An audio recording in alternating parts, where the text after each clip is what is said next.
Okay. I'm glad at how you guys apply these applications within the work that you do. And what I find fascinating about what you said is, Kristen told me this before, when it comes to being a yogi, especially as an instructor when it comes to yoga, you guys do yoga, but there's also, I forgot the word that you used in terms of how clients who attend your class view you guys. I think you guys are meant to lead in terms of people throughout their experience, which you touched on. Yeah, I will. I tell them all the time, this is your class. I'm your guide, and this is yours. So if I'm saying something and you feel compelled to move a different way, go for it. Do your thing and meet me in the middle when you're ready. After that experience, do you guys have to do a release of your own? Like, let's say you were handed something heavy that a student went through as you guys went through a class. How do you guys deal with that on the back end for yourselves, if there is a back end? There has to be a back end, or you can get overwhelmed. So yes, there has to be a release of your own. Generally, I go into Shavasana with them, and whatever I have absorbed throughout the class, I'm releasing with them at the end of class with all of with everything that they're releasing, because we set intentions at the beginning of class and I have no idea what they are, but this is something that the student will take throughout their class and their motivation and why they're on the mat. So we'll all take that in and release that together. Okay, that's beautiful. Kristen. So Releases after. Oh, okay. So the question was, what's my therapy, or how do I do self-care? Yeah, after the self-care that you've done for the group, how do you do self-care for yourself? Yes. So I like to create. And that's something that you and I have been talking about lately. In art. Yes, I like to just make things, and I like to. So one piece about abandonment art is I will paint a random piece of wood that I find. It might be from my aunt's backyard, and I put something great on it, and then I might go outside and clean a space, and then I leave it there. And then I go back later, maybe an hour or two, and it's usually gone. And someone's taking it home. And I never know what happens to it, and I kind of just hope that it goes to a good place. And I'm pretty sure it is. I got good vibes on it. And that makes me really happy. Yeah, that's your process. It's my process. And I of course love to do my hair and wash my face with exfoliants and get my nails and my toes done. But just recently I have learned how much I like to make things and then look at the thing and then just have it. Have it. Yeah, here world, you can take this. Yes. Or I can keep it for now and you guys will have it later. Something like that. Just being in control of those positive things that I can be. Okay. Can I say one thing? Sure. Just so we all know that this is all therapy, and the reason why I say that is because yoga is somatic therapy, and when you said when you feel pain in your body and you have to release it, that's actually like trauma, which trauma is stored in the body, right? And so Kundalini yoga and like things like that help you release that trauma. And art therapy, which you keep talking about, like, you know, how you make things, like that's just a tool of therapy that many therapists use to help people kind of release or even connect with like their old self or even like that wounded child and things like that. So like, I just wanted to say that because I know like people always think therapy is like on a couch and you're just talking to someone. Like, that's not it. Like, therapy is literally like anything that impacts the body in a positive way. Yeah. I use that a lot too, because I tell women, like, because they're like, oh, my hips. I'm like, because we hold all of our pain, our tension, our trauma in our hips. The men are like, oh, my shoulders, my neck. I'm like, yes, because you're holding everything up here. So getting that movement through your body and unlocking those places that you didn't know were locked is always going to be helpful, because you're going to walk out of class literally standing taller than when you walked in. Yeah, the gut stretch. Yeah. All right, Ice. I feel you've answered that question already, so let's talk about the broader application for what you've created when it comes to the skincare products and the community itself. I know you touched on men, but what is your intention when it comes to women who may use your products and their experience? So, really, like, women have been, like, the number one supporters for sure. Okay. For sure. One thing I can definitely say is women love skincare. They love skincare. They love Like the whole couch move. they love to they I like use my lip scrub often. Right. one thing that I have definitely noticed is that women are definitely becoming more intentional about their self-care and how they want to take care of themselves.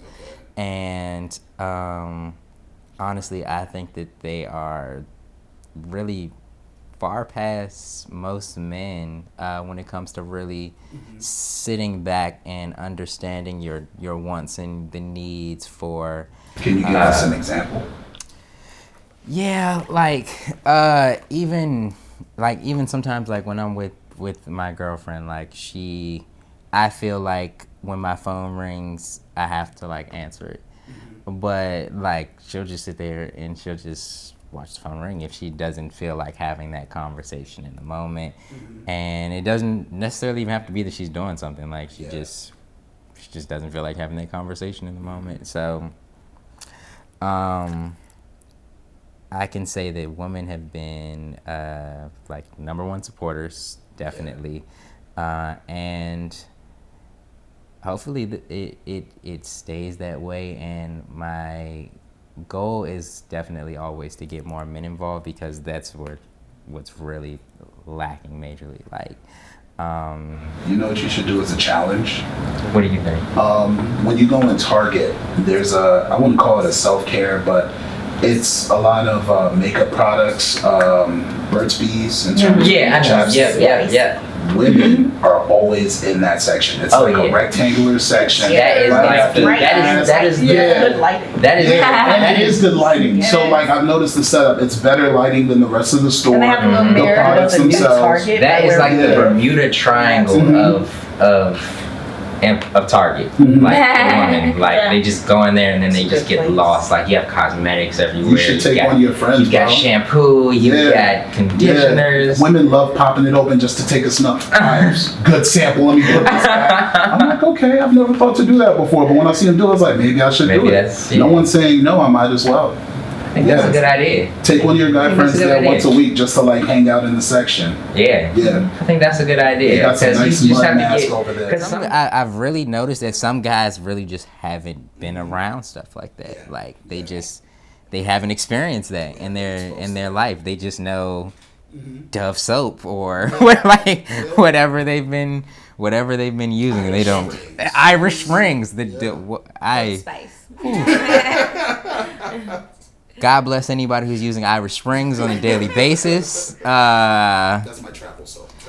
Yeah. Just in case they don't have that's definitely a just in case. I brought it in the travel bag. that minty. But on my day to day, Yeah. I need something a little bit softer than that. Okay, so what's your favorite scented soap? Ooh. He got excited. Oh wow. Okay, so I'm gonna say something that might not be what everyone wants to hear, but okay. So I was a huge fan of Dr. Bronner soap. Okay.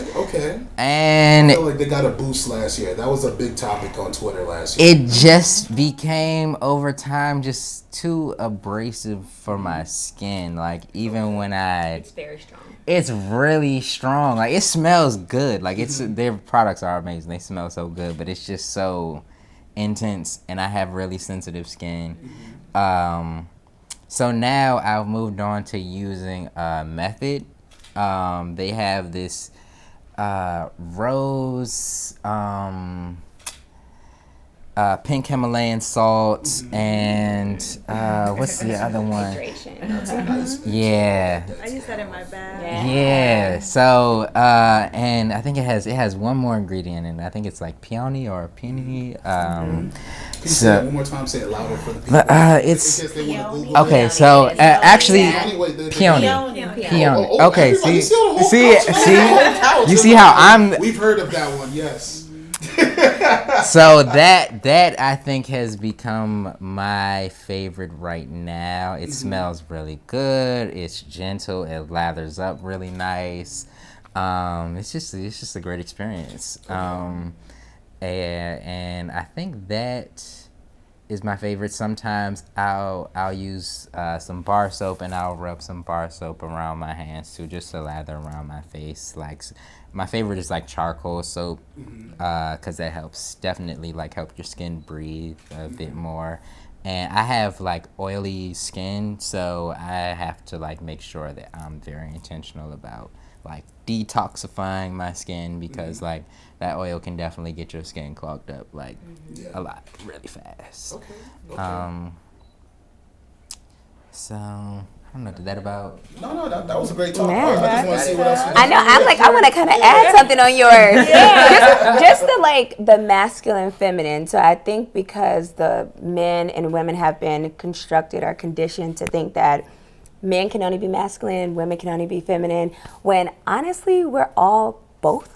Like I am big on like embracing my masculine energy. Like my friends would be like, Christian, you're very masculine. I'm like, you're damn right. I am. But I am very feminine too. But I also think that men have to get comfortable with being feminine, right? Yeah. What the world say is what feminine is, you know. But that's where you get duality and like the yin and yang and the balance and everything else is like, we're both. We are. You can do whatever the hell you want to do, you know? And that's why we was like, you know, people are not going to be, nope, you're right. You're right on how you feel. It is very, like, strong for a lot of us, and you got to dilute that stuff a little bit. I think the pronouns community actually does a great job of breaking that down in terms of the they, I agree. them, here. Yeah. They do a good job of, I think, us, in terms of the straight men community, we do okay, if they're pronouns, they must be a part of the gay community. It's like, no, it's just an identifier. It doesn't define who they're interested in. It's how they would be preferred to be identified or referred to at the most. But they do a good job of like, hey, this is who I am. It's like, oh, so this is who I am. So what you see is what you get. Yes. But for a lot of people, because of how we've been raised, we always want to take it a step further, and it's like, nah, how about we just stay at the step that they gave us? Yeah, it's a good place. It's a good starter kit. That's why I love helping the LGBTQIAGNC community, because like you said, they can teach us so much about just like breaking down those isms. Like, and I think that's what Black community, what we need to do is like break down all of that stuff, because it's not us. Like, I used to have these conversations all the time with like my friends who are in politics. We did a lot better when we weren't integrated, you know?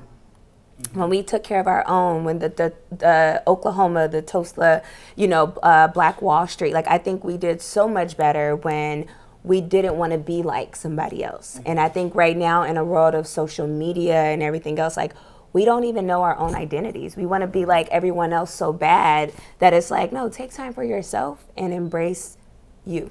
And be you, whoever you are. And don't, like, even the whole discussion about bonnets and stuff. And I'm just like, why do we care? Like, let them do them. Like, if that's your comfortability, then that's it. But it wouldn't be that big of a deal